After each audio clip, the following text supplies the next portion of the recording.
I'm Senator Chuck Grassley, and this is The Elephant in the Room.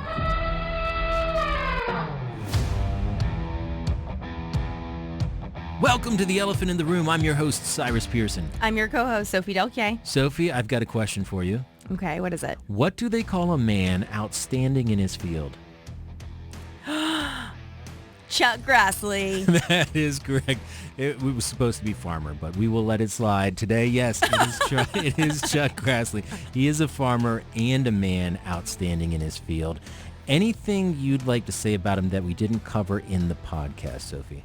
No, I mean, not really. We covered a lot. It was such a great conversation. But something I do want to know is that he has been here for so long. Yeah. He's not coasting. He has not let go the fight. Mm-hmm. And he has been doing some very, real work, uncovering some really interesting findings with the FBI and the DOJ. And, I just appreciate that he is fighting the good fight. He's a hard worker with no signs of slowing down. That's exactly right. Ladies and gentlemen, we present to you Senator Chuck Grassley from the great state of Iowa. Senator, it's really an honor to have you on here. You've held office since 1981, so you have a lot of institutional knowledge, wisdom, and firsthand experience of the way the Senate operates. So thank you so much for being here today. Well, of course, I'm glad to be here, and thank you for having me, and more importantly, thank you for inviting me. No, of course. Of course. Now, I look at you and I think, wow, this guy's in great shape. He's there mentally. Like, everything's popping for this guy. Is it okay if we say how old you are? 90 years old.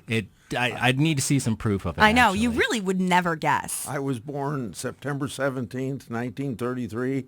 And that's the same day the Constitution was signed in 1787. Wow. So we honor that as Constitution Day, which is more important than Chuck Grassley's birthday. Well, I would say it was written in the stars for you then, maybe. How do you stay in such great shape? I mean, I know our listeners can't see this, but this guy is having no issues, Sophie. Am I wrong? Well, I think growing up on a farm, you do a lot of physical work.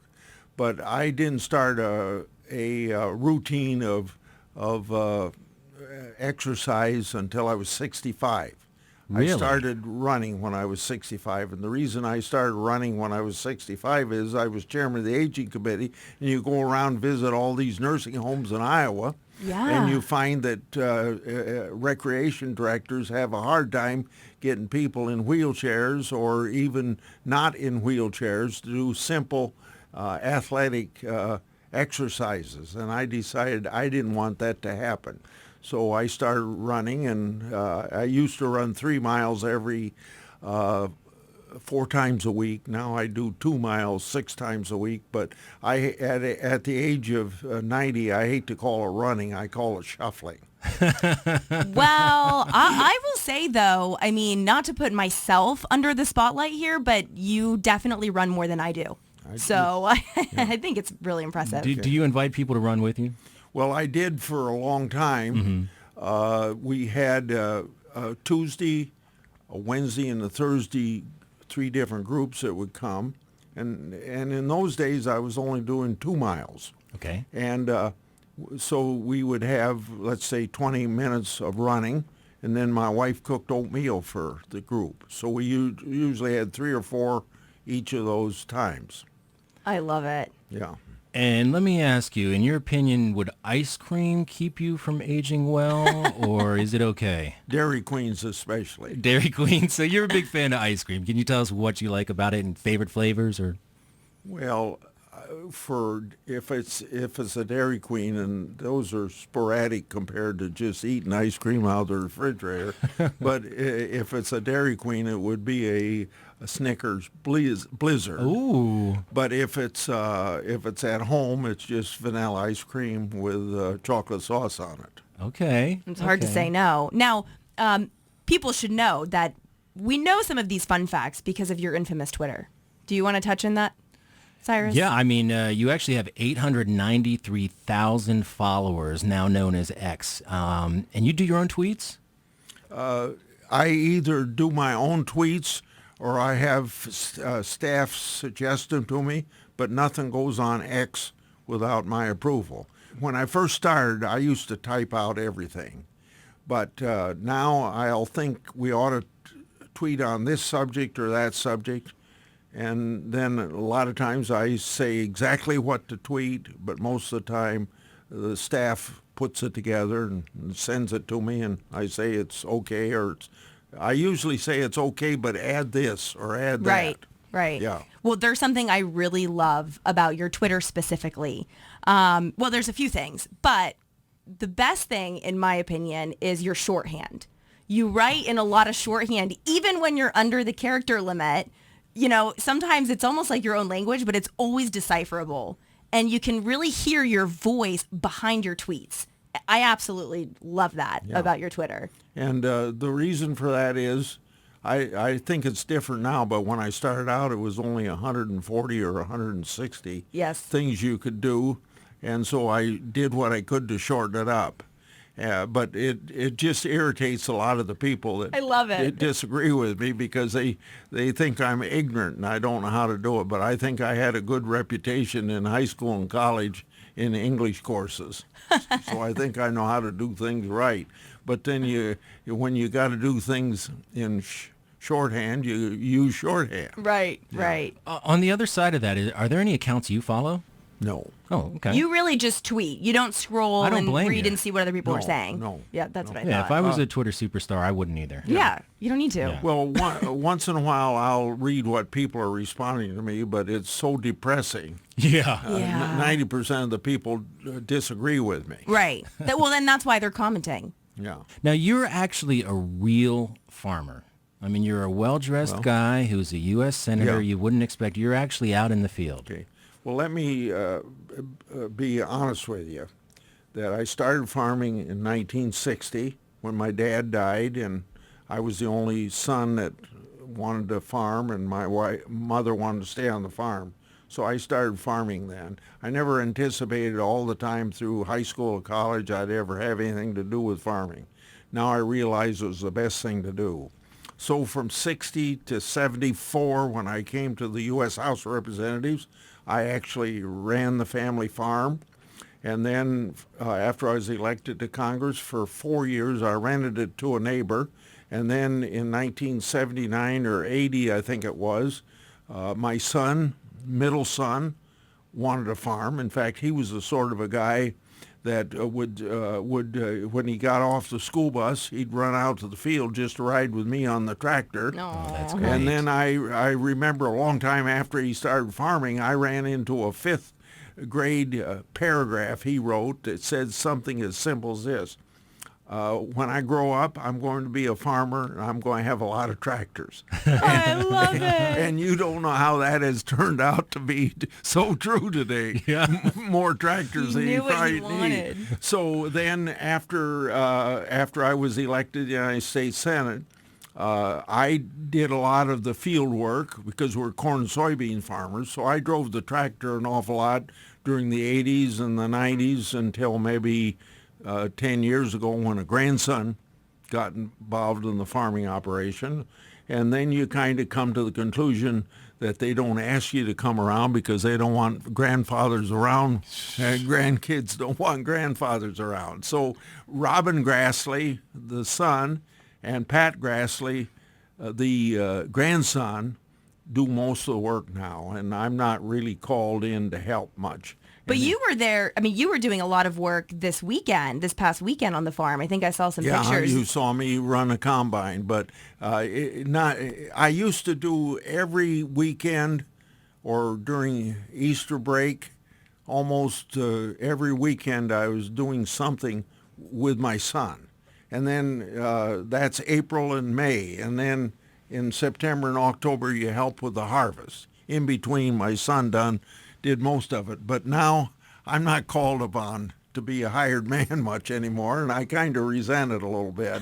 But I enjoy that sort of thing. And I did run the combine a little bit on, the first Friday I was home. A week ago Friday I did. Right. Yeah. There's not a lot of more physical work that you're doing on the farm anymore, but something that you are sure to keep us very informed on is your infamous #CornWatch. And I especially love it when you'll tweet a picture of, one of the corn stalks with no other caption except for hashtag corn watch, just really keeping us informed. So that's a nice, looking corn right there. Yeah.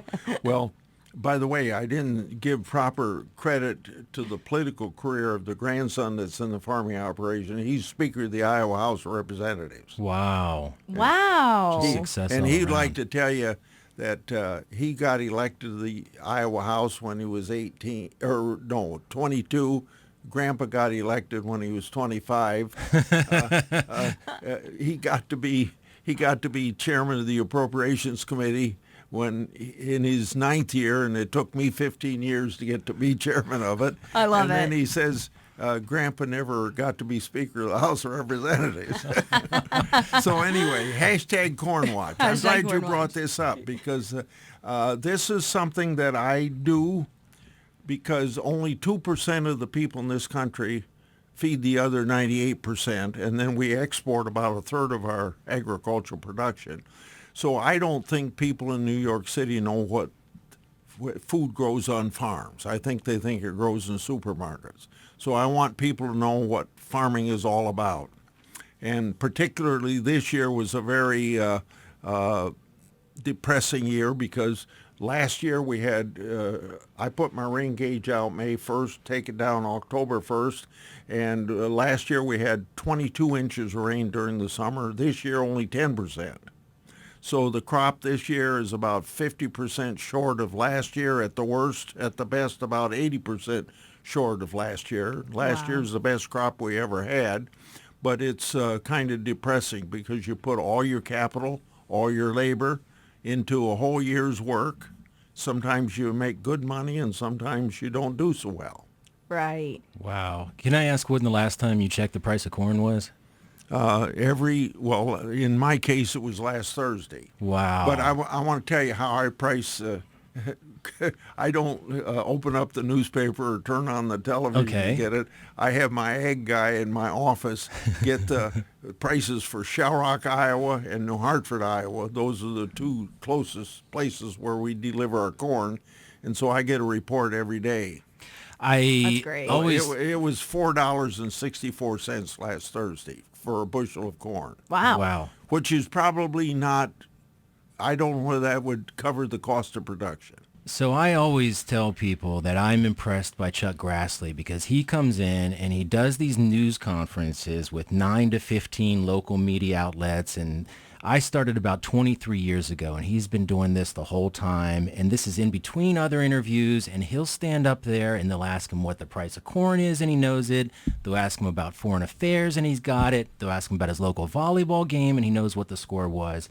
And it's just so impressive, the breadth of knowledge that you have over here. You and I beat Missouri State 3 sets There you go. Do you see? out of 5 last, and I was there. You don't really seem to mind And accountability. I tweeted that. Yeah. Yeah. And there Oh, we was- saw it. And there wasn't staff there to do the tweeting for me. It was all you. That's I an love it. example of where I actually did it. Right. Yeah. I love it. Why do you, and we covered this a little just before we started the podcast, but why do you think it's so important to be in communication with your local media? Representative government is a two-way street. You can't have representative government if you don't have dialogue between you and your constituents. So I'm not much of a podcast guy like you folks are, because that's I haven't gotten into that yet. But any sort of communication. Some people tell me I was the first senator to get a fax machine. Now nobody knows what a fax machine is today. Or I was the first one to use satellite back to Iowa to have a town meeting 30 minutes every month with my Wow. constituents. Yeah. I don't do that anymore, but I do all these radio shows and TV to some extent and things like that because it gives me an opportunity to get my constituents thinking. Now, on a more actually dialogue basis, that's why I go to the 99 counties every year to have a Q&A with my constituents, sometimes in an open town meeting, sometimes in a high school, sometimes in a factory, sometimes at a hospital, because I go to a lot of places where people can't come to me. Mm-hmm. Like open town meetings, anybody can come, but there's people that can't get off work. Well, you never get anybody under 18 years old to come to a town meeting, so that's why I go to 10 or 12 high schools a year. That's great. Let's talk about the 99 county tour. Can you tell us how you came up with that? I believe your fellow Iowa Senator Joni Ernst refers to it as the full Grassley when you visit all 99 counties. Actually, somebody with the Des Moines Register called it the full Grassley. Oh, did they? Okay. And I just got a report from TV in Iowa for the weekend. DeSantis said he's doing the full Grassley. Very nice. Campaigning for president in Iowa. But anyway, it's kind of this way. I don't know what town I was in, but I was in a restaurant. And I don't know whether the guy was referring to me or some other politician. But he said, it must be election time. Politicians are in town. Well, I heard that, and I don't want people to think that I come around just at election time. Right. So in January of 1981, I went to Greenfield. No, it wasn't Greenfield, Iowa. It's Greene County, but Jefferson's the name of the town. I went there to the courthouse to hold a town meeting because I didn't want people to think we just came around when we wanted an election. Yeah. I come around because I want to know what's on constituents' mind. You can't represent them if you don't know what's on their mind. I love that. And so that was the start of it, and I did it for that reason. Wow. I suppose you could say I was kind of into it when I represented 16 counties of what was in the 3rd District of Iowa. We had 6 congressmen then because I'd go to each one of the 16 counties 4 times a year. So I was kind of doing it then. But then another thing about the 1980 election, you know, we had 18 new members of Congress. 16 of the 18 were Republican. We took over the Senate for the first time in 24 years.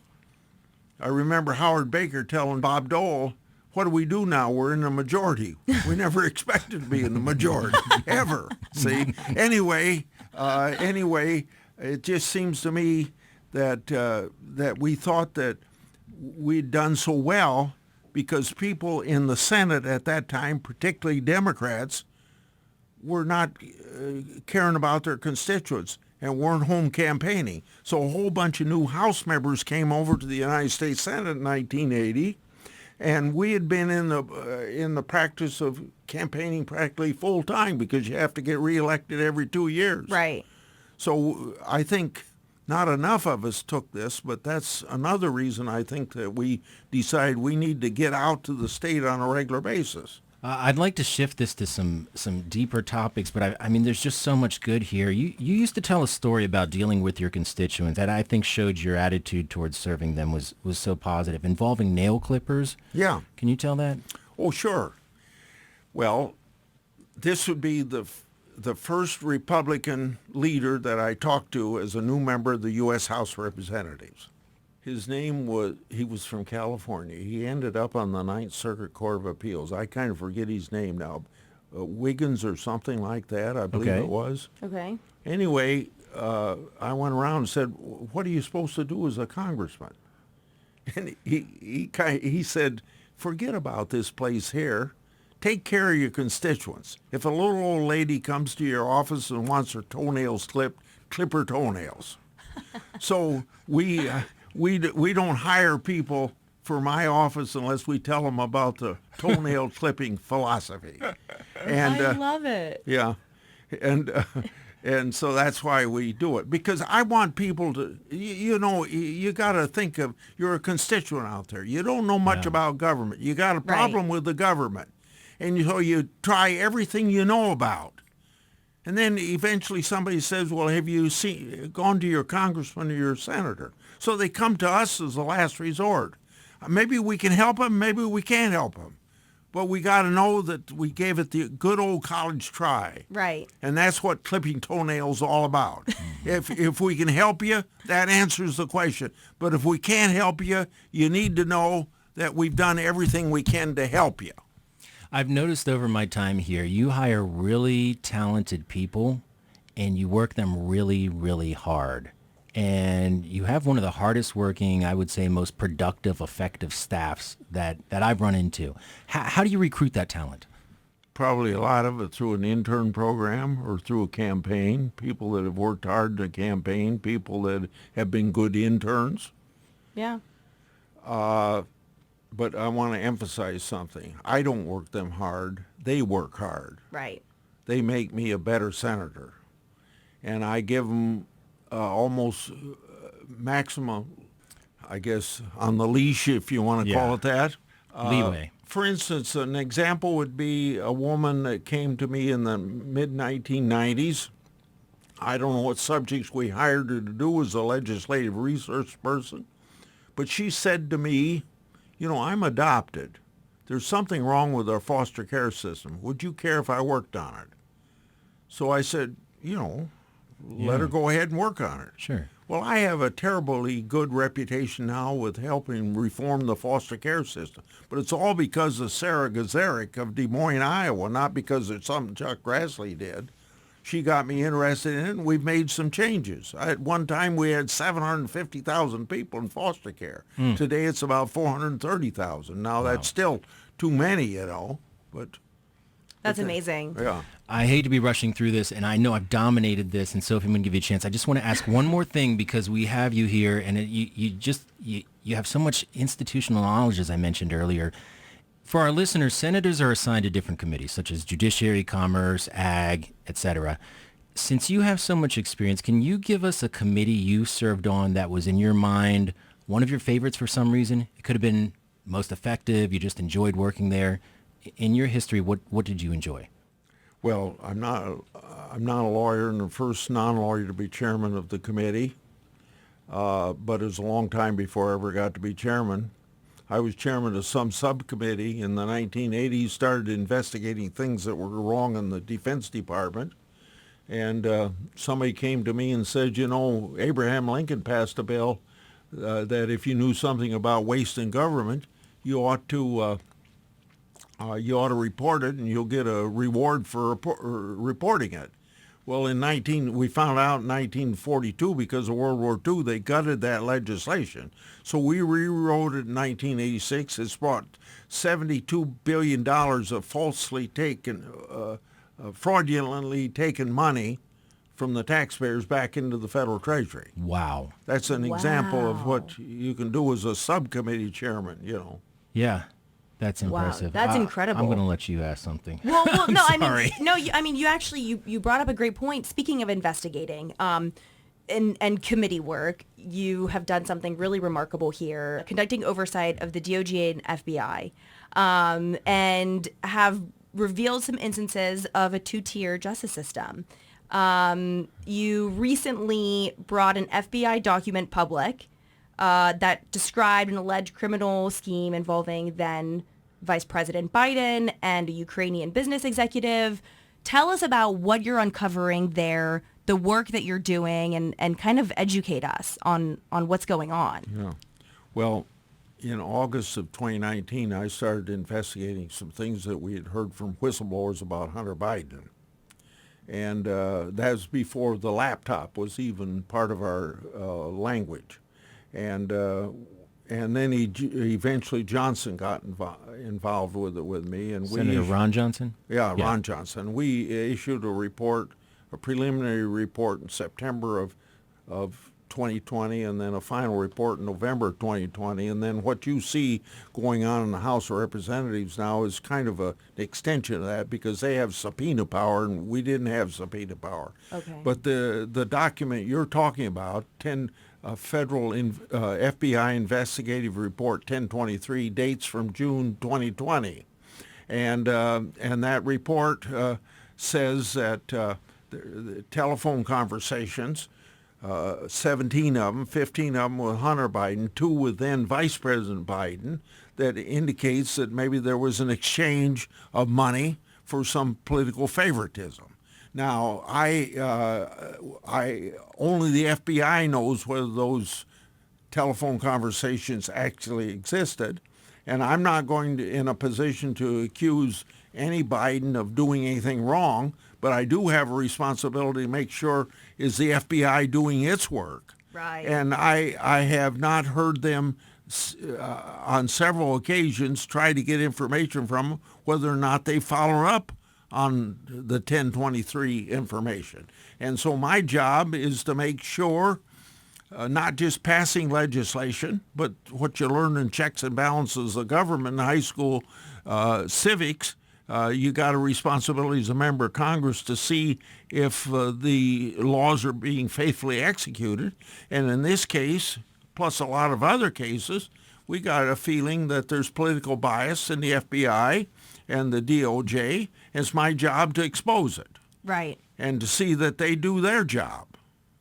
Well, we're thankful you're doing that. We saw with Hunter Biden's laptop a big push on people calling that misinformation. And with all the work that, lawmakers are trying to do with kind of getting to the bottom of what's going on, it feels like the misinformation campaign has really, unfortunately, resonated with people. And I see people are quick to say, oh, well, that must be misinformation, just like the laptop was, even though the laptop wasn't. So it's definitely an uphill battle. What are you all doing to try and combat that? I mean, just trying to get as much information as you can, or is the FBI being receptive? I don't think receptive enough, or I'd have answers to the questions that I can't tell you. Did those conversations actually take place as the FBI carried up on? We even sent them to a whole bunch of documents we got from a Chinese bank about money that Hunter Biden had gotten, and now you're hearing more of that from the House of Representatives. Mm-hmm. We sent that all to Weiss, the special counsel. We don't know whether he's done anything with it, because you always get this story. We don't comment on existing investigations. Right. It's a cover-up for everything. Wow. They don't have to be responsible. It's my job to make them responsible. Wow. Interesting. Has it always been this frustrating to work up here, or is this a more recent type thing? I think it's more frustrating now. Really? Than it has been. I think so. Okay. Yeah. We also know that, they used to hold votes throughout the whole week in the Senate. Now that's not necessarily the case. Sure. When I came to the United States Senate, we'd meet at 10 o'clock Monday morning and go till 4 o'clock on Friday afternoon. We worked 5 days a week. Okay. And you can't accomplish much if you come in at for the first vote at 5:30 on Monday, work all day Tuesday, all the way Wednesday, and go home at 1:45 on Thursday. You can't accomplish the work that we have to do in these troubling times, not only in the United States, but around the whole world. You can't accomplish much if you're only meeting two and a half days out of a week. Mm-hmm. So it is frustrating. Yeah. I hate we always run out of time. I know. Here. I mean, it's so. I'm not sure how much your staff has given us. I do want My to. My staff gave you 30 minutes. Okay. All right. Well, then I better wrap this up. Here we go. Is that 21 or 27? We're at 27:45 right now. Well, you can take longer. Okay. Thank you. I'm enjoying this. There has been a reoccurring theme in the things that you say, and it's that, a lot of people elect their politicians and send them to Washington, and they're hopeful. And then I think time goes on and they kind of feel that their politicians and their representatives have forgotten about them. And they get really wrapped up into what's going on in Washington and forget about what's going on at home.